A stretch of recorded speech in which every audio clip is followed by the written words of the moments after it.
మండుతావు. నువ్వు గోడని కెళ్ళకరా. 3 ఇటుకలు పెట్టారా, పైనేమో పెద్ద కళాయి పెట్టారా, కళాయిలోనేమో నీళ్ళు వేసారా, నీళ్ళలోమో బెల్లం వేసారు, కింద కట్టెలతో మంట పెట్టారు. మరుగుతా ఉంటది, మరుగుతా ఉంటది, మరుగుతా ఉంటది. అందులో ఏలెత్తి అప్పుడప్పుడు ఇలాగ అంటారు. ఇది పాకం ముదిరిందా లేతగా ఉంది, ఇలాగంటారు, ఇలాగంటారు. ఇలా చూడు, ముదిరిన తర్వాత కొబ్బరి చెట్లు వాసం వేస్తా. ఇదంతా దానికి వేస్తారు, లాగుతారు, వదులుతారు అంటే లోపలికి బయటికి. అప్పుడు జీడైపోతుంది.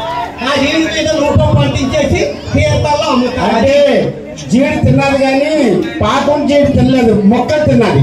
పాకం జీడి అంటే నల్లగా ఉండదండి, తెల్లగా ఉంటుంది. తెల్లపాకం ఇక్కడ అమ్ముతారండి జీళ్ళు. అనకాపల్లిలో దొరుకుతుంది ఆ బెల్లం. జీలా ఈసారి వచ్చేటప్పుడు నీకు జీడి తెస్తారా? మీ జీడిని మీ అమ్మగారితో చెప్పి పొంగడాలు కూడా వేయిస్తారు. పొంగడాలు అయ్యి బాబోయ్, అసలు ఈడికేంటి మన మణికి బాగా తెలుసు. పొంగడాలు ఎలా పొంగుతాయో మీకు తెలుసండి. మణి నువ్వు చూడలేదు ఎప్పుడు. సరే అయితే తర్వాత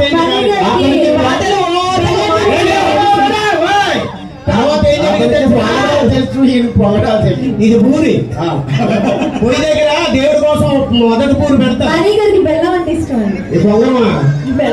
సరే నువ్వు బంగారామో మనమేమో తాడుని ఎత్త చుడతా ఉంటాడు, నువ్వు తిరుగుతా